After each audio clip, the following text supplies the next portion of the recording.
ආණ්ඩුව තමන් පුරුදු වෙච්ච දේවල් ජනතාවට දෙන්න බැරි වුණාම ආණ්ඩුව එක පැත්තකින් බොරු කියලා අහුවෙනකොට කුණාටුවට සුළුසුළුංගට අහුවෙලා අසරණ ජනතාවව රවට්ටලා අද ආණ්ඩුව තමන්ගේ පැවැත්ම සඳහා මර්ධනය පාවිච්චි කරනවා.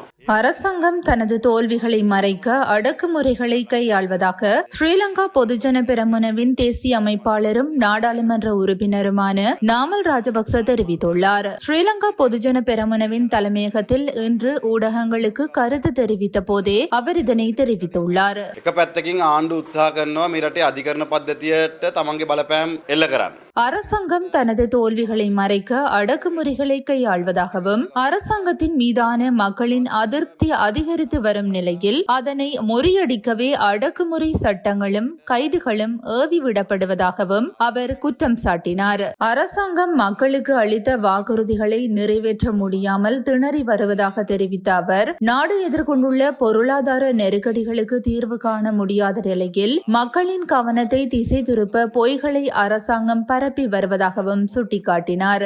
அரசாங்கம் தம்மை அச்சுறுத்தி அடிபணிய வைக்கலாம் என்று நினைத்தால் அது நடக்காது எனவும் தாம் ஒரு கட்சியாக மக்களின் உரிமைகளுக்காக தொடர்ந்தும் குரல் கொடுக்க உள்ளதாகவும் அவர் குறிப்பிட்டார். அரசாங்கத்தின் ஒவ்வொரு நடவடிக்கைகளையும் தாம் உன்னிப்பாக கவனித்து வருவதாகவும் ஜனநாயக ரீதியிலான போராட்டங்கள் தொடரும் எனவும் அவர் மேலும் தெரிவித்துள்ளமை குறிப்பிடத்தக்கது.